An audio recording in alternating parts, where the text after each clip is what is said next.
Hey guys, Pole Position RC here, and we're continuing with the build of the MF-01X from Tamiya. So in the last step, we've just finished assembling the rear upper arms. I cut it short on the last video just because this is really tedious to watch. So I've just finished making these, and I'm just going to tidy up the scratches from the tools with this Sharpie pen, just like I did before with the steering links.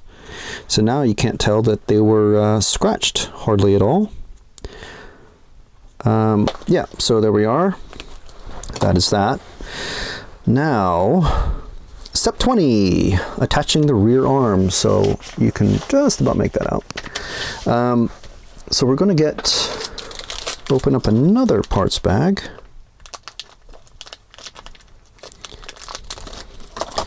And it looks like we've got dog bones and axles, outdrives, and screw pins, which are basically hinge pins if you know, for budget cars, which is what this is. It's quite a cheap car to buy. You know, if you have all the nice thing about Tamiya cars is that, I mean, for this is 129 pounds, so it's probably about $150.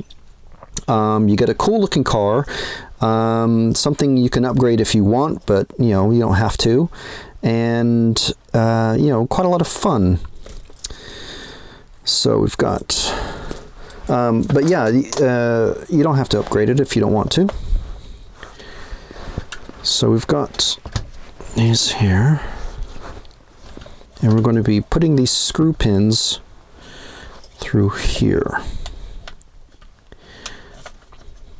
So yeah, when I say cheap, I mean, you know, I mean that in a good way. It's not a bad thing that it's a cheap car. Okay, so there we are. And you can tell that that's got plenty of free movement.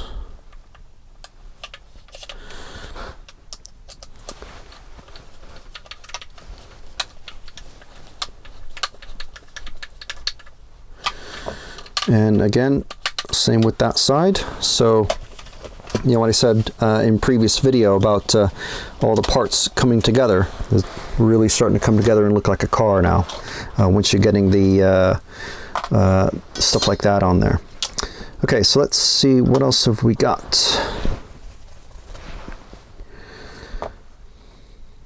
Cut this piece.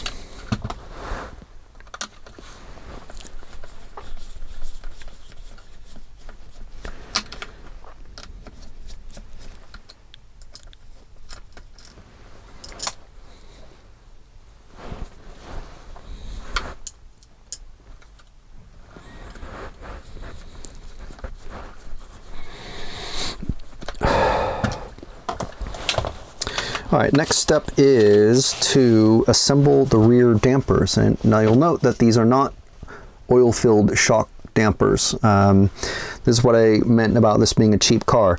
It's, you know, it's not something that you're meant to, I mean, you can obviously race it, but it's not a top spec touring car or anything like that. It's just a, you know, a beginner level sort of Tamiya kit.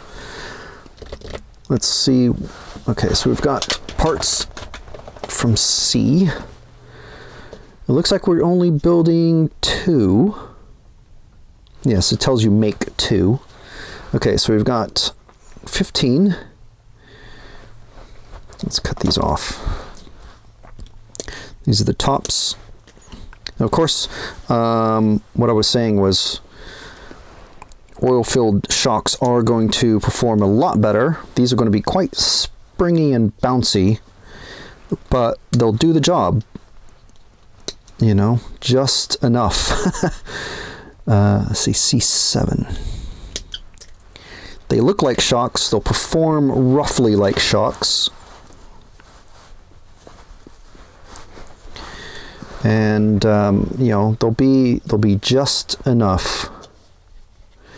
So this will be interesting. I haven't actually driven a car with just sprung shocks like this in a while. So, top piece goes in first. Got to line that hole up, which you can just barely see. And then that piece goes there. So it looks like a shock body, see? And then we've got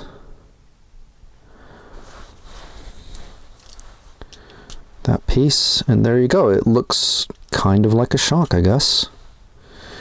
And so you'll note that the holes are lined up 90 degrees to each other, the top and bottom. So, yeah, it, you know, they work. I suppose if you really want, you could put grease inside there, or foam or something like that to slow down the action or something, but it's not really a gigantic need to do that. Okay, so now we need some screws. We need these silver screws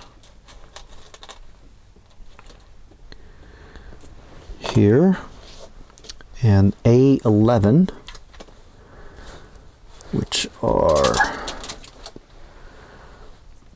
going to be these, look like 3 or 4 mil spacers here. Okay. Oh, and A10, which are the thicker spacers. You can pop these off, but I do prefer, when I do have the clippers, I prefer to use the clippers. Right.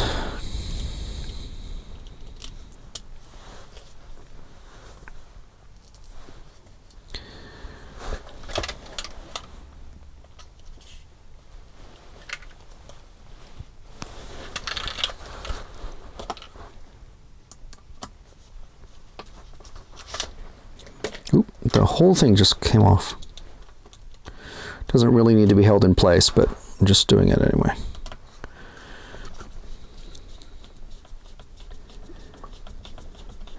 Oh no, I had the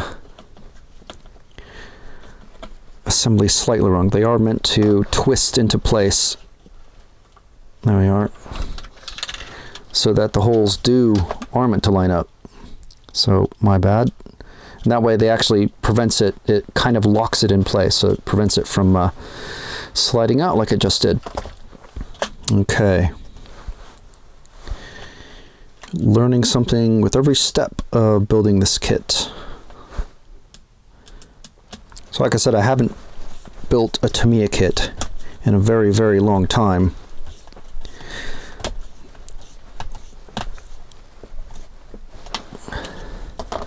So this is the first in quite a while.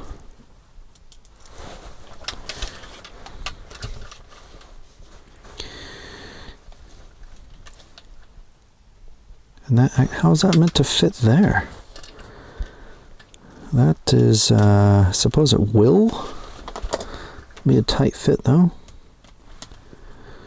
Looks to me that it's bent out for some reason. Maybe did I tighten these too much? It is meant to go on the back side though. I'm just making sure I'm not, I haven't built this something wrong in a previous step, which is pretty easy to do. Let me just make sure I put that rear shock tower in the correct position, because it doesn't look like I have. Ah, I put it on backwards. Yeah, it was when I tightened down that rear shock tower, it was backwards, and that's why it was all bent and twisted out of shape. Okay, so taking it apart and put it back together, and now we can carry on with the correct assembly of the rear suspension pieces. So yeah, once again, learn from my mistakes. Don't make your own mistakes. Learn from other people's mistakes. That's best way to go about things. Okay, and then once we're done here, we've got we've got some rear shocks. There we are. Okay. Now that we're talking about that, I haven't seen anywhere. We're just thinking about the ride height, where you pick the low, or normal, or high ride height, but I think that will come from the selection of the uprights that you use. Okay, so anyway, that is step 22. Now we're on to step 23, where we're attaching the body posts, the antenna mount, and the out drives are going in. Yep. Okay.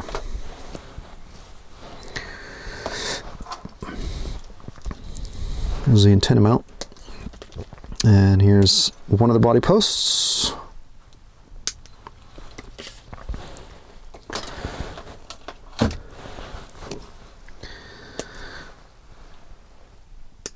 And the other body post. And there's a spare antenna mount there as well. Okay, so again, we're looking at 3 3x10s. So this one is going to have,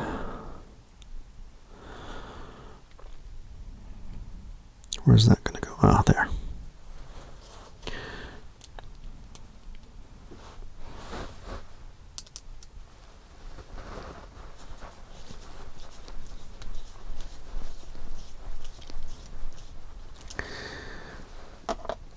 Yep, so the antenna wire will go up through there, and the tube will stick out through that. And so the receiver is intended to fit there, I believe, because all that wire is going to go there.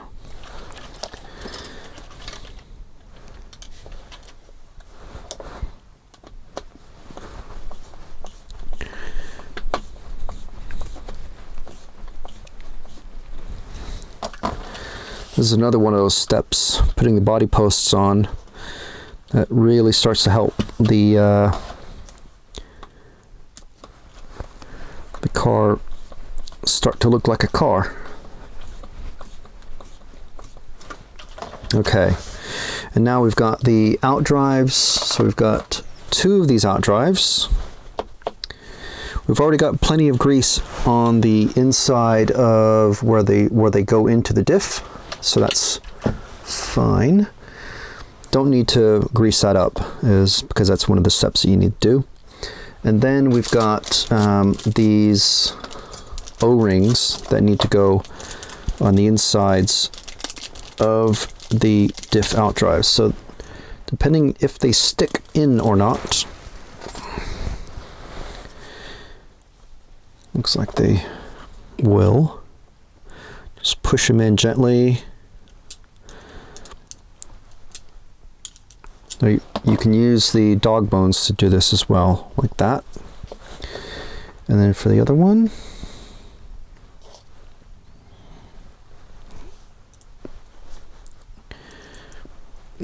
push that in there. And now we've got out drives. Just got to find the correct shape of the slot to fit it in. Okay, so that's step 23, step 24. Okay, so now we're looking at the different ride heights. So for the high, we've got step 24 and 25. If you're doing the low setting, so if you're going to be driving on-road mostly, you've got 24 and 25. But we are looking at, this is a rally car, so we're doing 24 and 25 for the high setting. So it's mostly going to be the same pieces, I think. Yeah, we're doing, basically, if you're familiar with this sort of thing, we're using different holes to get things mounted in.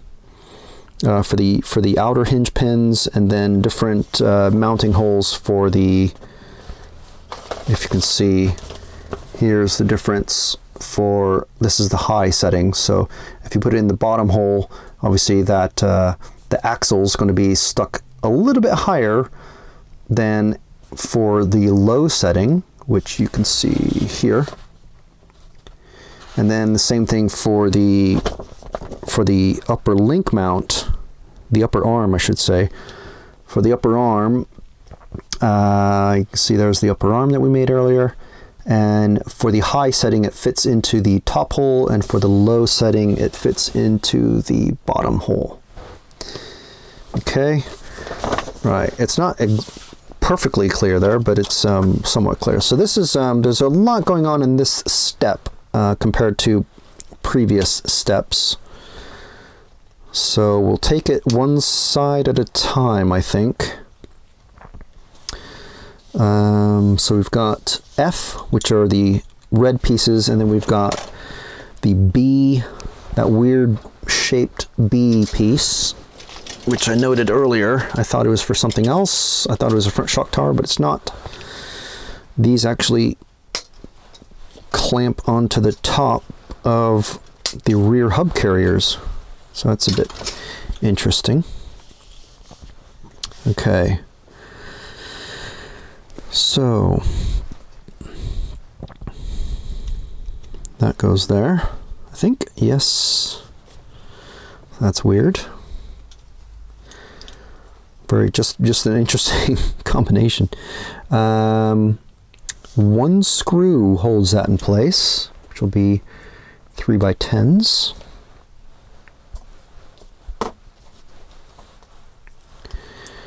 And that will go into the top hole.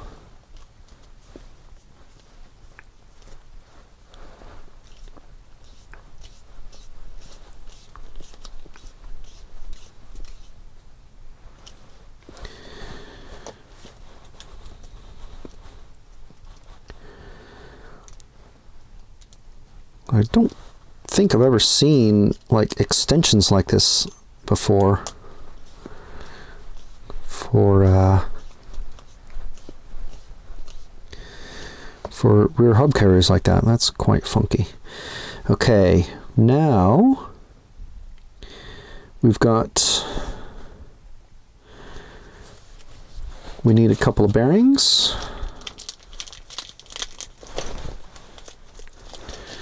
So,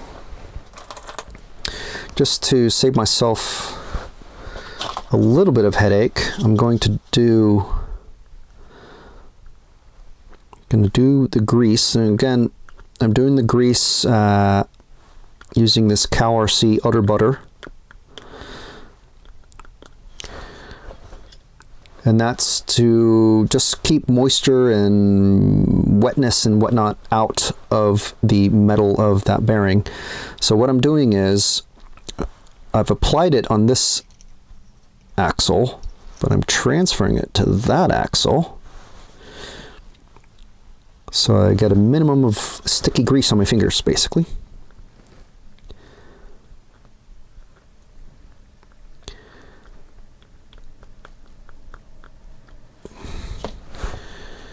And then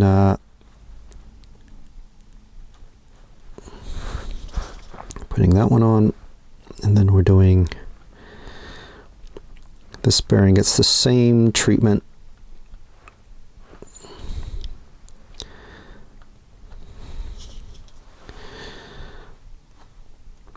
Now you're never not going to get a little bit of grease on you, so it's okay.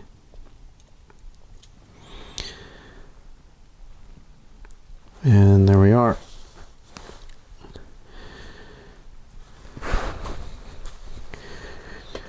Now, if your application syringe, or if you're using a brush or whatever, there's a million ways to apply the grease, and that's fine. This just happens to be the only syringe thingy I have, so that's what I've got. All right, so these basically press in from the inside.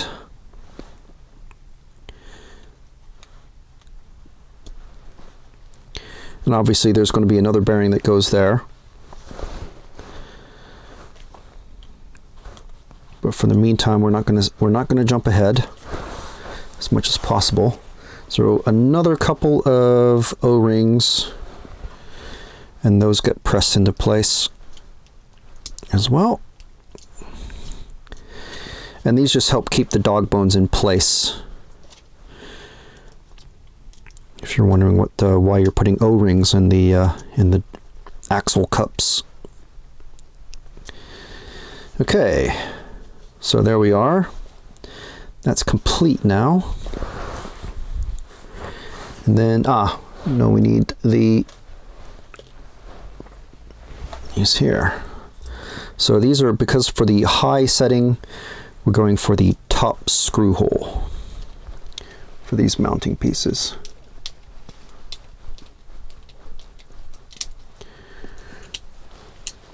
Right. Easy peasy. And these are marked left and right, so you can't really go too wrong.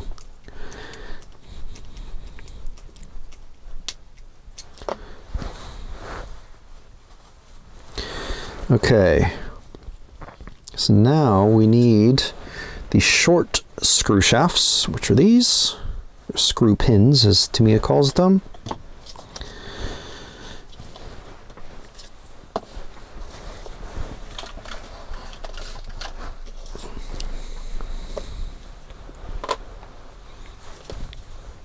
And we're going into the top hole.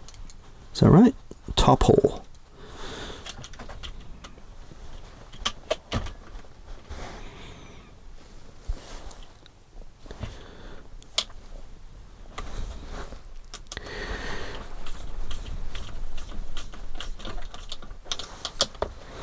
Okay. Now, while we're doing that side, we're going to grease the pins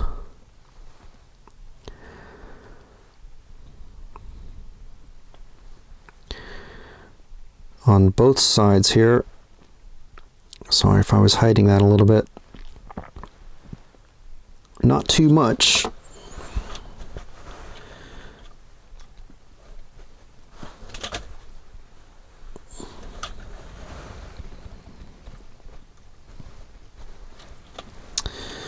Okay, and then we've got the upper arm snaps on. It's a bit of a weird angle for this upper one, but there we are. So that's one side of the drivetrain completely installed there. Okay, of course we're going to be putting a bearing and the cross pin and the hex adapter on that side. So I'm just going to snap this one on just so it's in place and I'm not losing it. I'm going to screw this in place. Top hole. So now with the, just thinking about options, not that I need to, but if I were to do anything option-wise, definitely oil shocks. And I think I do have a set, but they are kind of reserved for an on-road Mini that I have. But if that doesn't see any use soonish, it's certainly something I can swap the shocks to this, because I think they're going to be just the same standard length as normal touring car shocks. So there we are. There's the back end. Okay, so 26, step 26. Step 26 is the front arms. Right, but we're going to call it there for this video, and we'll come back. Next video we'll be building the front arms, finishing off the front drivetrain.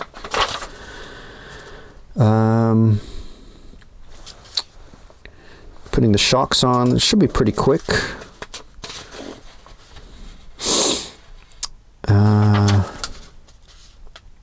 Installing the motor. Hopefully, I think there's going to be a spur gear, pinion gear. Yep, there it is. Yeah, I think we'll be all right. So yeah, that'll be interesting. Yeah, so that is it for this one. Hopefully you enjoyed it. We're getting there. we are definitely getting there. So you can see the bumper's going to go there, arms are going to go attached there. There's the shocks are going to attach directly to those holes. Interesting. And then we need to start finding some electronics for this sucker. So that's it for this one. Steps, I don't even know. What do we do? 20 to 25. So we're getting there. We're getting there. A little bit slower than I thought, but yeah, it could be going a little bit faster, but it's fine. We're doing fine. So anyway, I hope you enjoyed this video. If you did, please give us a thumbs up. Don't forget to subscribe to get to all of the videos that we've got, and be notified. You can hit that subscription, the notification bell, and you get notified basically when you have a new video go up, or when I have a new video go up, and any of your subscriptions actually. So yeah, that's about it, I think, for now. And we'll see you in the next video. Thank you very much for watching. So bye. Thank you.